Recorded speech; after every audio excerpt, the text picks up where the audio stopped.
നമസ്കാരം, എല്ലാവർക്കും പ്രവാസി മലയാളിയിലേക്ക് സ്വാഗതം.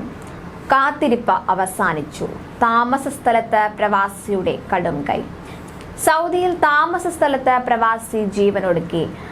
ബദ്ഹയിലെ റെസ്റ്റോറന്റിൽ ജീവനക്കാരനായ കോഴിക്കോട് മായനാട് സ്വദേശി കുനിയിൽ 54 വയസ്സുള്ള സുനിലാണ് മരിച്ചത്. കഴിഞ്ഞ 4 വർഷമായി നാട്ടിൽ പോകാനാകാതെ ഇദ്ദേഹം സൗദിയിൽ തന്നെ കഴിയുകയായിരുന്നു.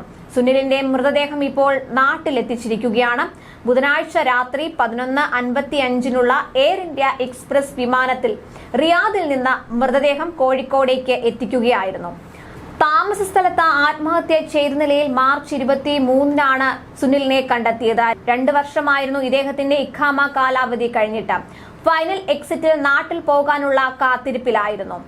ഭാര്യ ഷാജ സുനിൽ, 2 മക്കളുണ്ട്. മൃതദേഹം നാട്ടിൽ കൊണ്ടുപോകുന്നതിനുള്ള നടപടിക്രമങ്ങൾ പൂർത്തിയാക്കാൻ Riyadh KMCC central committee welfare wing chairman Siddique Thuvoor, Mehaboob Cheriyavalappu എന്നിവരാണ് രംഗത്തുണ്ടായിരുന്നത്. അതേസമയം ഏതാനും ദിവസം മുൻപാണ് ഒമാനിൽ ജോലി കഴിഞ്ഞ് മടങ്ങി വരുന്നതിനിടെ കാറിടിച്ചു മരിച്ച പ്രവാസികളുടെ മൃതദേഹങ്ങൾ നാട്ടിലെത്തിച്ചത്. കണ്ണൂർ ചാല സ്വദേശി മനോജ് നിവാസിൽ 34 വയസ്സുള്ള രാഹുൽ രമേശ്, ആലപ്പുഴ മാന്നാർ സ്വദേശി കുട്ടമ്പേരൂർ 11-ാം വാർഡിൽ അശ്വതി ഭവനത്തിൽ 41 വയസ്സുള്ള സന്തോഷ് കുമാർ പിള്ള എന്നിവരാണ് ഒമാനിൽ വെച്ചുണ്ടായ അപകടത്തിൽ മരിച്ചത്. പുലിയൂർ തെക്കും കോവിൽ പരേതനായ പുരുഷോത്തമൻ പിള്ളയുടെയും ശാന്തകുമാരിയുടെയും മകനാണ് മരിച്ച സന്തോഷ് പിള്ള. ഭാര്യ അശ്വതി പിള്ളയാണ്. കുരട്ടിക്കാട് ഭുവനേശ്വരി സ്കൂൾ 6-ാം ക്ലാസ് വിദ്യാർത്ഥി നൈനിക് എസ് പിള്ള ഏക മകനാണ്. രമേശ് ചാലിലാണ് രാഹുൽ രമേശിന്റെ പിതാവ്. മാതാവ് ഉഷ.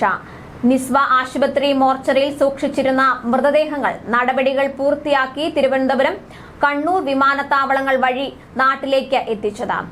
ഏതാനും ദിവസം മുൻപ് ഒമാനിലെ നിസ്വയിൽ വെച്ചാണ് 2 പ്രവാസി മലയാളികളുടെ ജീവൻ നഷ്ടപ്പെടാൻ കാരണമായ അപകടമുണ്ടായത്.